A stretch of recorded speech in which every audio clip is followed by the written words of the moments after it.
Hi ಎಲ್ರಿಗೂ ನಮಸ್ಕಾರ. ನೀವು ನೋಡ್ತಾ ಇದ್ದೀರಾ ನ್ಯೂಸ್ ಹಂಟ್ ಕರ್ನಾಟಕ. ನಾನು ನಿಮ್ಮ ಮಂಜುಗೌಡ. ಹಿಂದಿನ ವಿಡಿಯೋದಲ್ಲಿ ಸಾಕಷ್ಟು ಅಂದರೆ ಕಾರ್ಮಿಕ ಇಲಾಖೆಗೆ ಸಂಬಂಧಪಟ್ಟಂತಹ ಸಾಕಷ್ಟು ವಿಚಾರಗಳನ್ನು, ಸಾಕಷ್ಟು ಯೋಜನೆಗಳ ಬಗ್ಗೆ ಮಾಹಿತಿಯನ್ನು, ಆ ರೀತಿಯ ಯೋಜನೆಗಳಿಗೆ ತಮ್ಮನ್ನು ತಾವು ನೋಂದಾಯಿಸಿಕೊಂಡ್ರೆ ಯಾವೆಲ್ಲ ರೀತಿ ಉಪಯೋಗ ಆಗುತ್ತೆ ಅನ್ನೋದನ್ನು ನಿಮಗೆ ಹೇಳಿದ್ದೆ. ಈ ವಿಡಿಯೋದಲ್ಲಿ ಮನೆ ಕೆಲಸ ಮಾಡೋರಿಗೆ ಹಾಗೂ ಮಹಿಳೆಯರಿಗೆ ಹಾಗೂ ಅಂಗವಿಕಲರಿಗೆ ಸಂಬಂಧಪಟ್ಟಂತಹ ಒಂದಷ್ಟು ವಿಶೇಷ ಯೋಜನೆಗಳ ಬಗ್ಗೆ ನಿಮಗೆ ತಿಳಿಸ್ಕೊಡ್ತೀನಿ. ಈ ವಿಡಿಯೋನ ಮಿಸ್ ಮಾಡದೆ ನೀವು ನೋಡಲೇಬೇಕು. ಅದರಲ್ಲೂ ಕೆಲಸ ಮಾಡುವಂತಹ ಮಹಿಳೆಯರೇನಿದ್ದೀರಾ ಈ ವಿಡಿಯೋನ ಮಿಸ್ ಮಾಡದೆ ನೋಡಿ. ಯಾಕಪ್ಪ ಅಂತಂದರೆ ಈ ಒಂದು ಇನ್ಫಾರ್ಮೇಷನ್ನಿಂದ ನಿಮಗೆ ಸಾಕಷ್ಟು ಮಾಹಿತಿಗಳು ಸಿಗುತ್ತೆ. ಋತುಚಕ್ರ ರಜೆ ನೀತಿ ಅಂದರೆ ಪೀರಿಯಡ್ಸ್. ಹೆಣ್ಣು ಮಕ್ಕಳು ಅವರ ಜೀವನದಲ್ಲಿ ಅನುಭವಿಸುವಂತಹ ಒಂದು ದೊಡ್ಡ ಸಮಸ್ಯೆ ಅಂತ ಹೇಳ್ಬೋದು. ಈ ರೀತಿಯ ಸಮಸ್ಯೆಗಳು ಪ್ರತಿ ತಿಂಗಳು ಪ್ರತಿ ಹೆಣ್ಣು ಮಕ್ಕಳು ಅನುಭವಿಸ್ತಾ ಇರ್ತಾರೆ. ಇದನ್ನೆಲ್ಲ ಗಮನದಲ್ಲಿ ಇಟ್ಕೊಂಡಂತಹ ರಾಜ್ಯ ಸರ್ಕಾರ, ಅದರಲ್ಲೂ ಕಾರ್ಮಿಕ ಸಚಿವರಾಗಿರುವಂತಹ ಸಂತೋಷ್ ಲಾಡ್ ಅವರು ಒಂದಷ್ಟು ನಿಯಮಗಳನ್ನು ಯೋಜನೆಗಳ ರೂಪದಲ್ಲಿ ಜಾರಿಗೆ ತರಬೇಕು ಅಂತ ನಿರ್ಧಾರ ಮಾಡಿ ಅದರಲ್ಲಿ ಸಕ್ಸಸ್ಫುಲ್ ಕೂಡ ಆಗಿದ್ದಾರೆ ಅಂತ ಹೇಳ್ಬೋದು. ಈ ಸಂಬಂಧಪಟ್ಟಂತೆ ಈಗ ಆಲ್ರೆಡಿ ಕರ್ನಾಟಕ ಸರ್ಕಾರದಿಂದ ಅಧಿಸೂಚನೆಯನ್ನು ಹೊರಡಿಸಲಾಗಿದೆ. ಋತುಚಕ್ರದ ಅವಧಿಯಲ್ಲಿ ಅಂದರೆ ಪ್ರತಿ ತಿಂಗಳು ಹೆಣ್ಣು ಮಕ್ಕಳು ಪೀರಿಯಡ್ಸ್ ಏನಾಗ್ತಾರೆ ಈ ಅವಧಿಯಲ್ಲಿ ಒಂದು ದಿನದಂತೆ 12 ವೇತನ ಸಹಿತ ರಜೆಯನ್ನು ಪಡೆಯಬಹುದಾಗಿದೆ. ಅಂದರೆ ನೀವು ಪ್ರತಿ ತಿಂಗಳು ಏನು ಒಂದು ದಿನ ಅಂದರೆ ಪೀರಿಯಡ್ಸ್ನ ಟೈಮಲ್ಲಿ ಒಂದು ದಿನ ರಜೆಯನ್ನು ಪಡೆದುಕೊಳ್ಬೋದು. ಈ ರೀತಿಯ ರಜೆ ಪ್ರತಿ ವರ್ಷಕ್ಕೆ 12 ಇರುತ್ತೆ. ಈ ರೀತಿ ನೀವು ರಜೆಯನ್ನು ಪಡೆದುಕೊಂಡಂತಹ ಸಂದರ್ಭದಲ್ಲಿ ಯಾವುದೇ ರೀತಿ ಸ್ಯಾಲ್ರಿಯನ್ನು ಡಿಡಕ್ಟ್ ಮಾಡುವ ಹಾಗಿಲ್ಲ ಅಥವಾ ಕಟ್ ಮಾಡುವ ಹಾಗಿಲ್ಲ ಎನ್ನುವ ಒಂದು ನಿಯಮವನ್ನು ಸಹ ಸರ್ಕಾರ ತಂದಿದೆ. ಇದು ಕೇವಲ ಸರ್ಕಾರದ ಸುಪರ್ದಿಯಲ್ಲಿ ಕೆಲಸ ಮಾಡ್ತಾ ಇರುವಂತಹ ಹೆಣ್ಣು ಮಕ್ಕಳಿಗೆ ಮಾತ್ರ ಅಂತ ನೀವು ಅಂದ್ಕೊಂಡ್ರೇನೋ ಅದು ತಪ್ಪು. ಸರ್ಕಾರಿ ಹಾಗೂ ಖಾಸಗಿ ಈ ಎರಡೂ ವಲಯದಲ್ಲಿ ಕೆಲಸ ಮಾಡ್ತಾ ಇರುವಂತಹ ಹೆಣ್ಣು ಮಕ್ಕಳನ್ನು ಗಮನದಲ್ಲಿ ಇಟ್ಕೊಂಡು ಈ ಋತುಚಕ್ರ ರಜೆಯನ್ನು ಸಮಗ್ರವಾಗಿ ಜಾರಿ ಮಾಡಿದ ರಾಜ್ಯ ಕರ್ನಾಟಕ ಎಂಬ ಕೀರ್ತಿಗೆ ಪಾತ್ರವಾಗುತ್ತೆ ನಮ್ಮ ಕರ್ನಾಟಕ ರಾಜ್ಯ ಹಾಗೂ ಈ ಯೋಜನೆ. ಇದರ ಜೊತೆಗೆ ಈ ಋತುಚಕ್ರ ರಜೆ ನೀತಿ 2025 ಪ್ರಕಾರ ಖಾಸಗಿ ಸಂಸ್ಥೆಗಳು ಸೇರಿದಂತೆ ಎಲ್ಲ ಕ್ಷೇತ್ರಗಳ ಮಹಿಳೆಯರಿಗೆ ಕಡ್ಡಾಯವಾಗಿ ಈ ಒಂದು ನೀತಿ ಅನ್ವಯ ಆಗುತ್ತೆ. ರಜೆ ಪಡೆಯಲು ಯಾವುದೇ ರೀತಿಯ ವೈದ್ಯಕೀಯ ಪತ್ರದ ಅಗತ್ಯ ಇರೋದಿಲ್ಲ. ಯಾಕಪ್ಪ ಅಂತಂದರೆ HR ಪ್ರತಿ ಆಫೀಸ್ನಲ್ಲೂ ಕೇಳ್ತಾ ಇರ್ತಾರೆ, ಹುಷಾರಿಲ್ಲ ಎನ್ನುವ ಸಂದರ್ಭದಲ್ಲಿ ಮೆಡಿಕಲ್ ಸರ್ಟಿಫಿಕೇಟ್ ತೆಗೆದುಕೊಂಡು ಬನ್ನಿ ಅಂತ. ಆದರೆ ಈ ರೀತಿ ರಜೆಯನ್ನು ತೆಗೆದುಕೊಳ್ಳುವಂತಹ ಸಂದರ್ಭದಲ್ಲಿ ಯಾವುದೇ ರೀತಿಯ ಮೆಡಿಕಲ್ ಸರ್ಟಿಫಿಕೇಟ್ಗಳ ಅವಶ್ಯಕತೆ ಇರೋದಿಲ್ಲ. ಪ್ರತಿ ತಿಂಗಳು ಈ ರೀತಿ ಪೀರಿಯಡ್ಸ್ ಆದಾಗ ಏನು ರಜೆಯನ್ನು ಪಡ್ಕೊಳ್ತೀರಾ ಆ ರಜೆಯನ್ನು ಆ ತಿಂಗಳೇ ಪಡೆದುಕೊಳ್ಬೇಕು. ಬಿಟ್ಟರೆ ಈ ಬಾರಿ ಅಂದರೆ ಈ ತಿಂಗಳು ಈ ರಜೆಯ ಅವಧಿಯಲ್ಲಿ ನಾನು ಆಫೀಸ್ಗೆ ಬರ್ತೀನಿ, ನೆಕ್ಸ್ಟ್ ಮಂತ್ ಅದನ್ನು ಕ್ಯಾರಿ ಫಾರ್ವರ್ಡ್ ಮಾಡ್ತೀನಿ ಎನ್ನುವಂತಹ ಒಂದು ನಿರ್ಧಾರಕ್ಕೆ ಯಾವ ಮಹಿಳೆಯರು ಅಂದರೆ ಕೆಲಸ ಮಾಡ್ತಾ ಇರುವಂತಹ ಮಹಿಳೆಯರು ಬರುವ ಹಾಗಿಲ್ಲ. ಪ್ರತಿ ತಿಂಗಳು ಏನು ಒಂದು ರಜೆಯನ್ನು ಅವರಿಗೆ ಮೀಸಲಿಡಲಾಗುತ್ತೆ ಈ ರೀತಿಯ ಸಂದರ್ಭಗಳಲ್ಲಿ ಅದನ್ನು ಅದೇ ತಿಂಗಳು ತೆಗೆದುಕೊಳ್ಳಬೇಕೇ ಹೊರತು ಮುಂದಿನ ತಿಂಗಳು ತಗೋತೀವಿ ಇಲ್ಲ ಅದ್ರ ಮುಂದಿನ ತಿಂಗಳು ತಗೋತೀವಿ ಅಂತ ಪೋಸ್ಟ್ಪೋನ್ ಮಾಡುವ ಹಾಗಿಲ್ಲ. ಈ ರೀತಿಯ ಒಂದು ಯೋಚನೆಯನ್ನು ಅಥವಾ ಯೋಜನೆಯನ್ನು ಕರ್ನಾಟಕ ರಾಜ್ಯ ಸರ್ಕಾರ ಜಾರಿಗೆ ತಂದಿದೆ.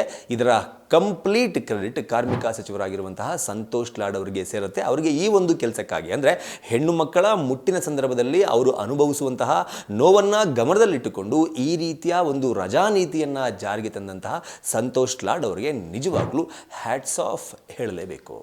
ಶಿಕ್ಷಣ, ಖಾಸಗಿ ಉದ್ಯೋಗಗಳಲ್ಲಿ ಅಂಗವಿಕಲರಿಗೆ ಮೀಸಲಾತಿ. ಕರ್ನಾಟಕ ರಾಜ್ಯ ಸರ್ಕಾರ ಅದರಲ್ಲೂ ಕಾರ್ಮಿಕ ಇಲಾಖೆ ವಿಶೇಷ ಚೇತನರನ್ನು ಗಮನದಲ್ಲಿ ಇಟ್ಕೊಂಡು ಅವರಿಗೆ ಶಕ್ತಿ ತುಂಬಬೇಕು ಅಂತ ಒಂದಷ್ಟು ಯೋಜನೆಗಳನ್ನು ಮಾಡೋದಕ್ಕೆ ಮುಂದಾಗಿದೆ. ಅದರ ಭಾಗವಾಗಿ ಈ ಯೋಜನೆ ಕೂಡ ರೂಪುಗೊಂಡು ನಿಂತಿದೆ. ವಿಶೇಷ ಚೇತನರು ಮುಖ್ಯವಾಹಿನಿಯಲ್ಲಿ ಅಂದರೆ ಮೇನ್ ಸ್ಟ್ರೀಮ್ಗಳಲ್ಲಿ ಅವರು ತೊಡಗಿಸ್ಕೊಳ್ಬೇಕು. ಅವರಿಗೆ ಈಗ ಆಲ್ರೆಡಿ ವಿಶೇಷ ಚೇತನರು ಅಂದರೆ ನಿಮಗೆ ಗೊತ್ತಿದೆ ಹ್ಯಾಂಡಿಕ್ಯಾಪ್ಟ್ ಅಂತ ಅರ್ಥ. ಇವರು ಜೀವನದಲ್ಲಿ ಸಾಕಷ್ಟು ನೋವುಗಳನ್ನು ಅನುಭವಿಸ್ತಾ ಇರ್ತಾರೆ, ಆತ್ಮವಿಶ್ವಾಸದ ಕೊರತೆ ಇರುತ್ತೆ. ಅಂಥವ್ರನ್ನ ಗಮನದಲ್ಲಿ ಇಟ್ಕೊಂಡು ಅವರು ಸಹ ಮುಖ್ಯವಾಹಿನಿಗೆ ಬರಬೇಕು. ಇನ್ನಷ್ಟು ಆತ್ಮವಿಶ್ವಾಸದಿಂದ ಹೆಚ್ಚಿನ ಸಂಖ್ಯೆಯಲ್ಲಿ ಕೆಲಸದಲ್ಲಿ ಪಾಲ್ಗೊಳ್ಳುವಂತಹ ಮೈಂಡ್ ಸೆಟ್ಗೆ ಅವರು ಬರಬೇಕು.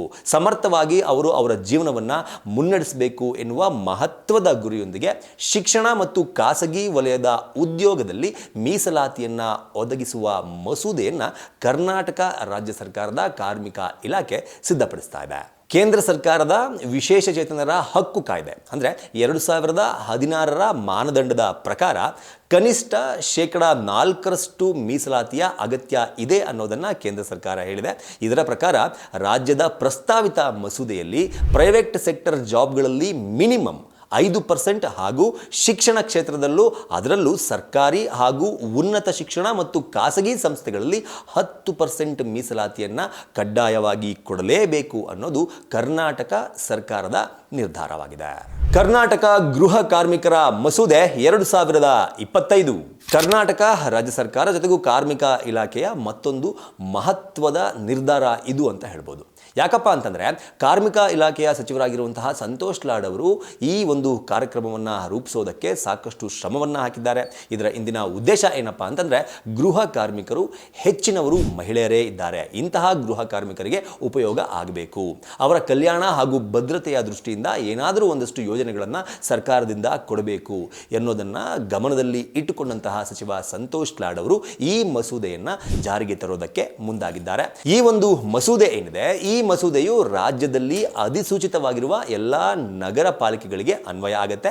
ಜೊತೆಗೆ ಮಸೂದೆಯ ಕರಡನ್ನು ಈಗ ಆಲ್ರೆಡಿ ಕರ್ನಾಟಕ ಸರ್ಕಾರ ಸಿದ್ಧಪಡಿಸಿದೆ. ಈ ಮಸೂದೆಯ ಬಗ್ಗೆ ಮನೆ ಕೆಲಸದ ಸಂಘಟನೆಗಳ ಒಕ್ಕೂಟದೊಂದಿಗೆ ಕಾರ್ಮಿಕ ಸಚಿವರಾಗಿರುವಂತಹ ಸಂತೋಷ್ ಲಾಡ್ ಅವರು ಚರ್ಚೆಯನ್ನು ನಡೆಸಿದ್ದಾರೆ. ಆಲ್ರೆಡಿ ಸಾಕಷ್ಟು ಮೀಟಿಂಗ್ಗಳಾಗಿದೆ. ಈ ಮೀಟಿಂಗ್ನಲ್ಲಿ ಭಾಗವಹಿಸುವುದರ ಮೂಲಕ ಅವರಿಗೆ ಯಾವೆಲ್ಲ ರೀತಿಯ ಕಷ್ಟಗಳು ಎದುರಾಗ್ತಾ ಇದೆ, ಅವರಿಗೆ ಏನೆಲ್ಲ ಸೌಲಭ್ಯಗಳು ಸರ್ಕಾರದಿಂದ ಸಿಕ್ಕರೆ, ಅದರಲ್ಲೂ ಎಸ್ಪೆಷಲಿ ಮನೆ ಕೆಲಸವನ್ನು ಮಾಡ್ತಾ ಇರುವಂತಹ ಮಹಿಳೆಯರಿಗೆ ಸಿಕ್ಕರೆ ಅವರಿಗೂ ಹಾಗೂ ಅವರ ಮನೆಯವರಿಗೂ ಹಾಗೂ ಅವರನ್ನು ಅವಲಂಬಿಸಿದವರಿಗೂ ಉಪಯೋಗ ಆಗುತ್ತೆ ಅನ್ನೋದನ್ನು ಅರಿತುಕೊಂಡು ಈ ಒಂದು ಯೋಜನೆಯನ್ನು ರೆಡಿ ಮಾಡೋದಕ್ಕೆ ಸಂತೋಷ್ ಲಾಡ್ ಅವರು ಸಿದ್ಧರಾಗಿದ್ದಾರೆ. ಒಂದು ವೇಳೆ ಮಸೂದೆ ಜಾರಿ ಆದರೆ, ಅಂದರೆ ಈ ಒಂದು ಸಂತೋಷ್ ಲಾಡ್ ಅವರ ಈ ಒಂದು ಆಲೋಚನೆ ಜಾರಿ ಆಗಿದ್ದೇ ಆದರೆ ಇಡೀ ದೇಶದಲ್ಲಿ ಕರ್ನಾಟಕ ಎಲ್ಲ ರಾಜ್ಯಗಳಿಗೂ ಮಾದರಿಯಾಗುತ್ತೆ. ಯಾಕಪ್ಪ ಅಂತಂದರೆ ಈ ರೀತಿ ಮನೆ ಕೆಲಸದವರನ್ನೂ ಸಹ ಗಮನದಲ್ಲಿ ಇಟ್ಕೊಂಡು ಯಾವುದೇ ರೀತಿಯ ಯೋಜನೆಗಳನ್ನು ಈ ಹಿಂದಿನ ಯಾವುದೇ ರಾಜ್ಯದ ಯಾವುದೇ ಸರ್ಕಾರಗಳು ಕೊಟ್ಟಿಲ್ಲ ಅಂತ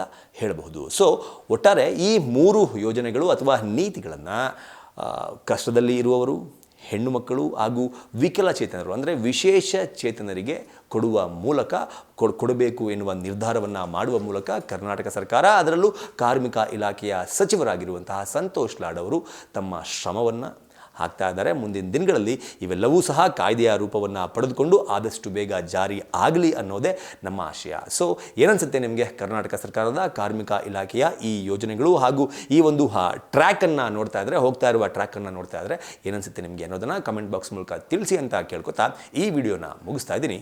ನಮಸ್ಕಾರ.